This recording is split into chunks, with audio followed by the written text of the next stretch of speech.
அனைவருக்கும் வணக்கம். என்னுடைய லைஃப் ஸ்டோரி பத்தி வீடியோஸ் அப்லோட் பண்ணிட்டு இருக்கேன். முந்தைய வீடியோக்களோட லிங்க் எல்லாமே டிஸ்கிரிப்ஷன்ல கொடுத்துருக்கேன், பார்த்து தெரிஞ்சுக்கோங்க. எல்லா வீடியோலயும் என்னுடைய தங்கச்சி பசங்களை பத்தி, என்னுடைய தங்கச்சிங்களோட ஃபேமிலி பத்தி எல்லாமே நான் சொல்லியிருக்கிறேன். ஆனா என்னுடைய தம்பி ஃபேமிலி மட்டும் என்னால சொல்ல முடியல. காரணம் அவங்க அவங்க ஃபேமிலியில நடக்கிற விஷயங்களை எனக்கு அவ்வளவா சொன்னது கிடையாது. நான் நேர்ல எது எது பார்த்தனோ அது வரைக்கும் தான் என்னால உங்ககிட்ட எல்லாம் ஷேர் பண்ண முடிஞ்சுச்சு. என்னுடைய தம்பி வந்து வாடகை வீட்ல இருந்தான். என் தம்பியே எப்ப நான் பார்ப்பேன்னா நைட்ல தான். அவன் 7:30 மணிக்கு மேல எங்க வீட்டை கிராஸ் பண்ணி தான் அவங்க வாடகை வீட்டுக்கு போவோம். அப்போ சாயங்காலத்துல வெளியே இருந்தோம்னா அப்போ பார்த்துட்டு என்ன சாப்பாடு, என்ன பண்ணியிருக்கீங்க அதெல்லாம் கேட்பேன். சப்பாத்தி செஞ்சிருந்தா மட்டும் டிஃபன் பாக்ஸ்ல வாங்கிட்டு போயிடுவேன். எப்பவாச்சும் குட்டி பையனை கூட்டிட்டு வரோம், இந்த பக்கம் அப்படி வண்டியில கூட்டிட்டு வரோம். அம்மா தூக்குனா கத்துவான். இல்லைன்னா அம்மாக்கு எப்பவாச்சும் ஞாபகம் இருந்துச்சுன்னா குழந்தைய போயிட்டு பார்க்கணும் அப்படின்னு நினைச்சாங்கன்னா டக்குன்னு போவாங்க. அவங்க பெரியவங்களாம் பேசுனா கூட சரி, அம்மா குட்டி பையனை பார்த்துட்டு வந்துருவாங்க, அவ்வளவுதான். இதனால வந்து எனக்கு அவங்கள பத்தி எல்லாம் எதுவுமே தெரியல. அம்மா ஏதாச்சும் சொன்னாதான். எங்க குட்டி பையனுக்கு ஏனோ என்னை பார்த்தா அவனுக்கு எப்படி ஆயிடுமோ தெரியல. நான் உள்ளன்லாம் வச்சுட்டு இருந்தேன்னா அதை பிச்சு போட்டுருவான், தூக்கி எல்லாம் விசிறி அடிச்சிருவான். அப்போ அம்மா சொல்லுவாங்க, குழந்தைங்கலாம் வந்துச்சுன்னா எடுத்து வச்சிருமான்னு. அதே போல நான் உட்காந்துட்டு இருக்கிறத பார்த்தானா அவனுக்கு என்ன ஆகுமோ தெரியாது, என்னை பிடிச்சி தள்ளி விட்டுருவான். இல்ல வெளியவே உட்காந்துட்டு இருந்தாலும் பிடிச்சி தள்ளி விட்டுருவான். உடனே எங்க அம்மா சொல்லுவாங்க, அப்போ அத்தடா அது பாவம்டா, ஜெயாக்கு பாரு காலெல்லாம் இல்ல, ம் பாவம் அப்படின்னு நம்ம எத்தனை தடவை சொன்னாலும் அவன் கேட்க மாட்டான், தள்ளி விட்டுருவான். உடனே எங்க தம்பி போட்டு அடிச்சிருவான். அப்புறம் நான் அவன் தெரிஞ்சு செய்யறானடா, ஏன் அந்த மாதிரி பண்ற, விடு பரவாயில்ல அப்படின்ட்டு நான் சொல்லுவேன். அதுக்கப்புறம் என்னுடைய தம்பி ஒய்ஃப்க்கு செகண்ட் டெலிவரிக்கு ஆயிடுச்சு. அப்போ எங்க ஆயாவும் சீரியஸா இருந்து உடம்பு முடியாம இறந்து போயிட்டாங்க. எங்க ஆயாவுடைய காரியத்துல எங்க அம்மா இருக்கும் பொழுதுதான் எனக்கு சாப்பாடு எடுத்துட்டு வந்தாங்க. நான் என்னுடைய சின்ன தங்கச்சி வீட்டுல தான் இருந்தேன். என்னுடைய பெரிய தங்கச்சியும் அப்போ வந்து இருந்தது. எங்க அம்மா எனக்காக சாப்பாடு எடுத்துட்டு வந்து குடுத்துட்டு, அம்மு நான் வந்து ஹாஸ்பிட்டல் போறேன்னு. எதுக்கு அப்படின்னு கேட்டேன். அட்மிட் பண்ணிட்டு இருக்கிறாங்களாம், நான் போய் பார்த்துட்டு வரேன் அப்படின்ட்டு. பார்த்துட்டு வரியா, அங்கேயே இருக்க போறியா? அப்பனா அம்மா இருமா, டெலிவரி பெயினா என்னன்னு தெரியல, செக்கப் தான் இட்டு போயிருக்கிற மாதிரி தெரியுது, நான் போயிட்டு பார்த்துட்டு எது ஒன்றும் ஃபோன் பண்றேன் அப்படின்னு. சாயங்காலம் ஆயிடும் அப்படி ஆயிடும்ட்டெல்லாம் யோசிச்சா, ஆனா சாயங்காலம் ஆகவே இல்லை. அப்ப என்னுடைய சின்ன தங்கச்சி சொல்லுச்சு, ஜெயா நைட்டுக்கா நம்ம சாப்பிட்டு எல்லாரும் நம்ம வீட்டுக்கு போலாம். இப்ப போயிட்டா இதுங்க கும்பலா இத்தனை பசங்க நம்ம வீட்டுல இருந்துச்சுன்னா அப்பா சும்மாவே கத்திட்டு இருப்பாங்க, எனக்கு டென்ஷனும் ஆகும். சாயங்காலமா போவேனா, நைட்டுக்கு போலாமா அப்படின்னு சொல்லிச்சு. சரி, பெரிய தங்கச்சி தான் இருக்குது இல்லையா, அதனால எனக்கு எதுவும் பிரச்சனை இல்லை. சரி அப்படிதான் போலான்னு எல்லாமே சாப்பாடெல்லாம் முடிச்சுட்டு அதுக்கப்புறமா நாங்க எங்க வீட்டுக்கு போனோம். எங்க வீட்டுக்கு போயிட்டு எல்லாருமே அங்க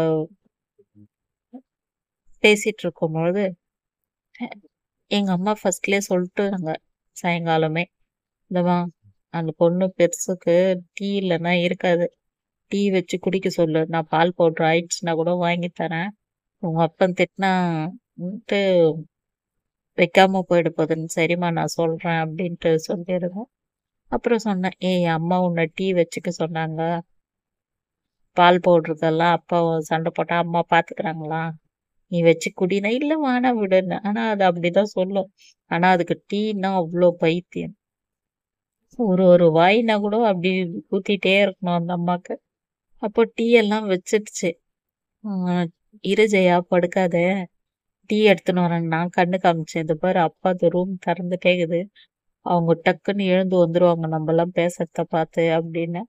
அதுதானே இப்ப பாரு அப்படின்னு சொல்லிட்டு என்னுடைய சின்ன தங்கச்சி என்ன பண்ணுச்சு, பா நீ டிவி பாத்துங்கிற இந்த ரூம் வெளிச்சம் அங்க வரைக்கும் வருது, அவன் ரவுடி எழுந்துருவான், பால் பாட்டில் குடிச்சுனுங்கிறான், டக்குன்னு இந்த பக்கம் வெளிச்சம்னு பார்த்தான்னா எழுந்து ஓடியாந்துருவான். நான் லாக் பண்ணிக்கிட்டான்னு. பண்ணிக்குமா பண்ணிக்குமா சாப்பிட்டீங்கல்ல எல்லாரும் அப்படின்னு. சாப்பிட்டேன்ப்பா. ஏதோ ஹாஸ்பிட்டல்ல இருந்து ஃபோன் பண்ணேன். அதெல்லாம் எதுவும் வரல.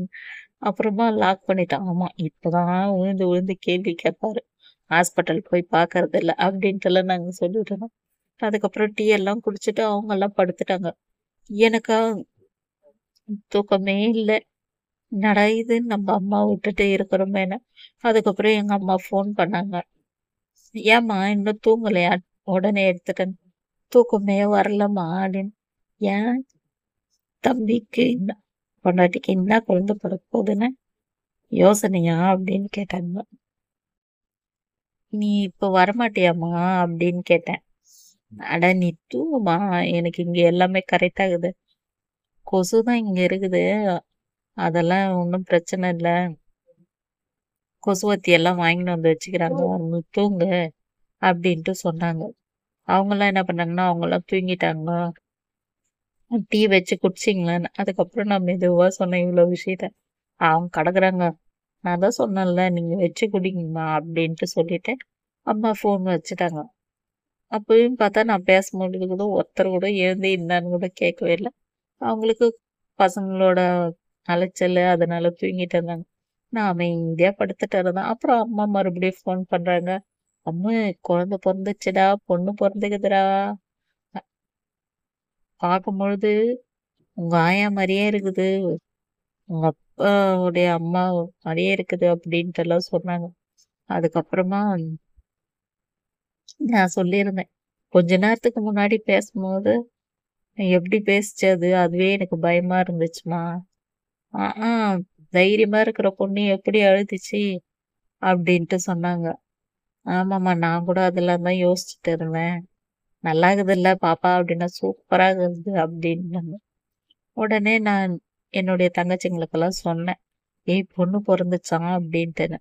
உடனே கதவு திறந்து போயிட்டு எங்க அப்பா கிட்ட சொன்ன உடனே எங்க அப்பா அங்க இருந்து எழுந்து வந்து அப்படியே இந்த வாசல் கதவுக்கு அவருதான் என்னவோ முட்டு கொடுக்குற மாதிரி நின்னுட்டாரு. அந்த பையனுக்கு பொண்ணு பொறந்து போச்சா, நிலையான வேலை இல்ல. அவன் எப்படி கட்டி கொடுப்பான்? அப்பதான் நான் யோசித்தேன்.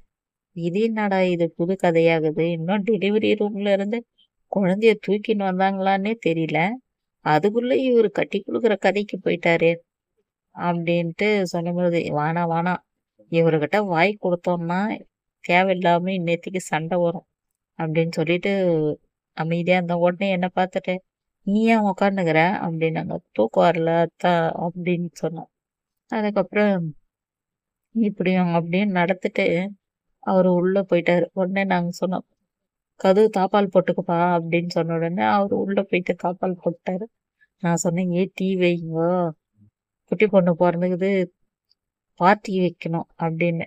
உடனே மறுபடியும் போயிட்டு என்னுடைய பெரிய தங்கச்சி டீ எல்லாம் வச்சுச்சு. எல்லாம் டீ எல்லாம் வச்சு குடிச்சோன்னே, மறுபடியும் எங்க அம்மா ஃபோன் பண்ணாங்க. உங்க அப்பாவுக்கு சொன்னீங்களான்னு? அம்மா அவரு இப்பவே இது மாரி எல்லாம் ஸ்டார்ட் பண்ணிட்டாரு அப்படின்னா. ஆ இன்னும் கொஞ்சம் முன்னே கட்டி குடுத்துருவாங்க அப்படின்ட்டுலாம் சொன்னாங்க. என்னம்மா பண்ணுகிறீங்க? சத்தம் கேக்குது அப்படின்னு. அப்புறம் சொன்னம்மா டிவி விருந்து குழந்தை பொறந்ததுக்காக அப்படின்னு வந்து பாரும்மா தம்பி பொண்ணு பொறந்த உடனே டீ விருந்து வச்சிருக்கீங்களா? அப்படின்ட்டெல்லாம் சொல்லி கேட்டுட்டு இருந்தாங்க. அதுக்கப்புறம் சரிம்மா நீங்க படுத்துக்கங்க. காலையில வரேன் அப்படின்ட்டு சொல்லியிருந்தேங்க. அதுக்கப்புறம் மறுநாள் தான் எங்க அப்பா போயிட்டெல்லாம் பார்த்துட்டு வந்தாங்க. அதன் பிறகு ஹாஸ்பிட்டல்ல இருந்து வீட்டுக்கு அவங்க அம்மா வீட்டுக்கே கூட்டிட்டு போயிட்டாங்க. கொஞ்ச நாள் கழிச்சு குழந்தைய தொட்டில்ல போடுறது அது போலலாம் ஆச்சு. அதுக்கப்புறம் அவங்க வீட்லயே தான் இருந்துச்சு. அப்ப எங்க அம்மா போவாங்க குட்டி பொண்ண பார்க்கறதுக்காக. இப்படி கொல்லி வழியாவே போனா அவங்க வீட்டுக்கு போயிடலாம். ஆனா எனக்கு அதெல்லாம் தெரியாது. ஏதோ ஒரு வழியில போறாங்க. அவங்க சொல்ற வழிங்கள நான் கற்பனை பண்ணிக்குவேன். ஏன்னா நானும் அந்த வழியிலலாம் போனது கிடையாது. அப்ப எங்க அம்மா ஒரு ஒரு நாளு பார்த்துட்டு வரும்பொழுது இப்படியெல்லாம் சொல்லுவாங்க. அப்போ எங்க குட்டி பையன் ஒரு நாளு வீட்ல ஆள் இல்லையாம். எங்க போயிட்டுருக்கிறான் அப்படின்னா, அப்ப பார்த்தா விளையாடுறதுக்கு போயிட்டு இருந்திருக்கான்.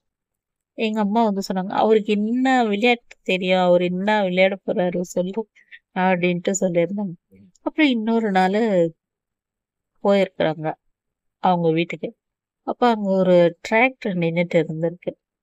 அப்ப பார்த்தா எல்லாம் உயரமா அங்கங்க நின்னுட்டு இருக்காங்க. இவரு மட்டும் குட்டியோண்டு சட்டை பட்டனெல்லாம் கழட்டிட்டு அந்த டயர புடிச்சு தள்ளிட்டு இருந்தாங்க. "ஆயா, இத தள்ளி விட்டு வரேன். நீ போ போ பாப்பா முழிச்சுன்னு தான் இருக்குது போ" அப்படின்ட்டு அவருக்கு பேச்சு சரியா வராது. நான் உங்களுக்கு சொல்லணுன்றதுக்காக சொல்றேன். அந்த மழலை குரல்ல சொல்லியிருந்தேன். உடனே எங்க அம்மா குழந்தையெல்லாம் பார்த்துட்டு வந்துட்டு வீட்ல எங்களுக்கு சொன்னாங்க. "இது போலலாம் அவரு பேசுறாரும்மா.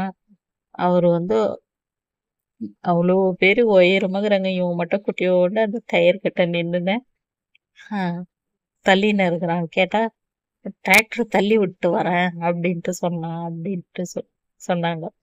இப்ப என்னுடைய தம்பியும் எங்க வீட்டுக்கு எதிர்லயே வந்து வீடெல்லாம் கட்ட ரெடி பண்ணிட்டு இருந்தான். பாதிக்கு பாதி வீடெல்லாம் ஆயிடுச்சு. அதுக்கப்புறம் என்னுடைய தம்பி ஒய்ஃபும் அங்கேயே தான் இருந்துச்சு. வீடெல்லாம் ஃபினிஷ்ட் ஆகட்டும். அதுவரைக்கும் அவங்க வந்து அவங்க அம்மா வீட்லயே தான் இருந்தாங்க. இந்த வாடகை வீட்ல இருக்கிற பாத்திரம் மொத்தத்தையும் எடுத்துட்டு வந்து எங்க வீட்ல மேல போட்டுட்டாங்க. போட்டுட்டு அந்த வீட்ட காலி பண்ணிட்டாங்க. வந்தா இந்த வீட்டுக்கு குழந்தைய எடுத்துட்டு வரலாம். அதுக்கப்புறம் வாடகைக்குலாம் வேணாம் அப்டின்ட்டு சொல்லிட்டாங்க.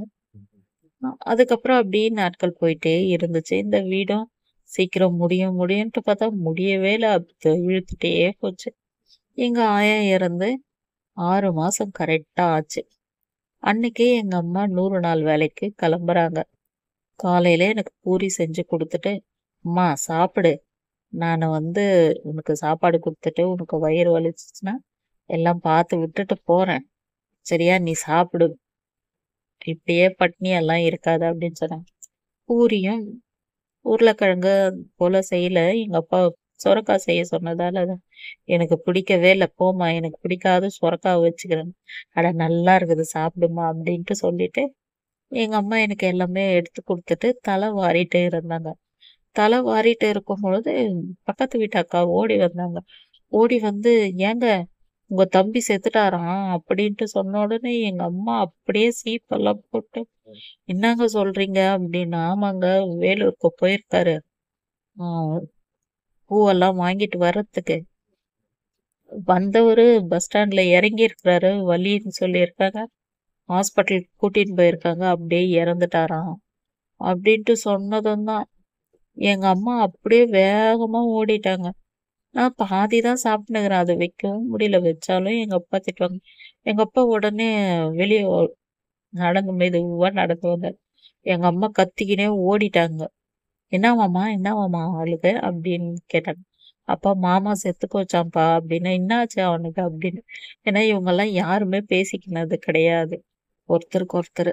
"தெரியலப்பா, அம்மா அங்கருந்து ஃபோன் பண்ணா தான் தெரியும்" அப்படின்ட்டு சொன்னேன். அதுக்கப்புறம் எனக்கு யாருகிட்ட கேட்கறதுன்னே தெரியல. நானா தான் வந்து என்னுடைய தங்கச்சிக்கு சொன்னேன். அதுக்கப்புறமா பக்கத்து வீட்டு அக்காலாம் சொல்லியிருந்தாங்க. ஹார்ட் அட்டாக் ஆயிடுச்சு. ஹாஸ்பிட்டலுக்கெல்லாம் கூட்டிட்டு போயிருக்காங்க. அப்டின்ட்டு சொன்னதும், எங்க அம்மா வந்து ரொம்ப அழுதாங்க. வீட்டுக்கு வந்துட்டு அங்க போயிட்டு பார்த்துட்டு வந்துட்டு ரொம்ப அழுதாங்க. நான் அனாதை ஆயிட்டேன்.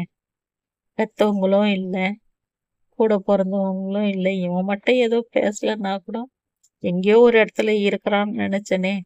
இப்படி அவனும் என்ன அனாதையா விட்டுட்டு போயிட்டானே! நான் தனி மரமா நின்னுட்டேனே! அப்படின்னு அழுதும்போது என்னால எங்க அம்மாவுக்கு வந்து அழாதம்மான்னும் சொல்ல முடியல. சரி அவங்க அழட்டும் அப்படின்ட்டு நான் அப்படியே விட்டுட்டேன். அன்னைக்கு வந்து ஃபுல்லா எங்க மாமா டெத்ல தான் எங்க அம்மா அங்க இருந்தாங்க. என்ன சின்ன தங்கச்சி வீட்ல தான் விட்டு இருந்தாங்க. அப்பயும் எங்க அக்கா கூப்பிடுச்சு. "ஏய் வாடி நானும் அவளும் கூட்டின்னு போறோம். 3 பேர் கை பிடிக்கிறோம். வா ஜெயா நடக்க வச்சு கூட்டிட்டு போறோம்." அப்படின்னா, "இல்லக்கா நான் வரல. நான் வரமாட்டேன் பார்க்கறதுக்கு" அப்படின்னு சொன்னேன். "ஏய் இப்படியே எல்லாரையும் பார்க்காமயே விட்டுறியேடி" அப்படின்னு சொல்லிட்டு. "அக்கா விதிக்கா நான் என்ன பண்ணட்டும்? எனக்கு மட்டும் ஆசை இல்லையா? இதுக்கப்புறம் மாமாவ பார்க்க முடியாது. இது தெரிஞ்சும் நான் இருக்கிறேன். என்னுடைய விதி இது போல ஆயிடுச்சுக்கா. பரவால்ல இருக்கட்டும்" அப்படின்ட்டு சொல்லிட்டேன். மாமாவுடைய இறுதி சடங்கெல்லாம் முடிஞ்சிருச்சு. அன்னைக்கு நைட்டெல்லாம் எங்க அம்மா அழுதுட்டே இருந்தாங்க. பகல்ல எல்லாமும் அழுதாங்க. ஃபர்ஸ்ட்டு எங்க அப்பா சமாதானம்லாம் சொல்லுவாரு. ஏன்னா, அவருக்கும் கொஞ்சம் ஒரு மாரி ஆயிடுச்சு. அம்மா யாரும் இல்லாத ஆயிட்டாங்களேன்னு சொல்லிட்டு. "நீ இப்படியே அழுதுன்னு இருந்தா இந்த பொண்ணுக்கு என்ன ஆகுறது? நீ தான அதுக்கு உலகமே! உனக்கு எதனா ஒண்ணு ஆயிடுச்சுன்னா என்ன பண்றது? தைரியம் வையி. மனுஷனா பொறந்தா சாவுன்றது ஒரு நாளைக்கு இருக்கும்." அப்படின்ட்டெல்லாம் அப்பா சொன்னாரு. அதன் பிறகு அம்மா வந்து கொஞ்சம் கொஞ்சமா மாமாவ, ஆயாவ எல்லாரையும் மறக்கறதுக்கே கொஞ்சம் கஷ்டம் ஆச்சு. ஏன்னா, ஆயா செத்து 6ஏ மாசம் தான். எல்லாரும் ஆயாவ திட்டுனாங்க. "செத்த உடனே புள்ளைய ஏன் கூட்டிக்கினாங்க உங்க ஆயா?" அப்படின்ட்டெல்லாம். ஆனா, அவரோட வலி, அது என்னன்ட்டே தெரியல. கடத்துல இறந்துட்டாரு. அது யோசனை. கடன்காரு குடுக்கணும்னு. ஆனா, அது மாமாக்கு என்ன ஆச்சுன்றது கடைசி வரைக்கும் தெரியாமயே போயிடுச்சு. இதன் பிறகெல்லாம் என்ன ஆச்சுன்றத பத்தி எல்லாம் தெரிஞ்சுக்கணும்னா, அடுத்த வீடியோல சொல்றேன். இந்த வீடியோ பிடிச்சிருந்தா லைக் பண்ணுங்க.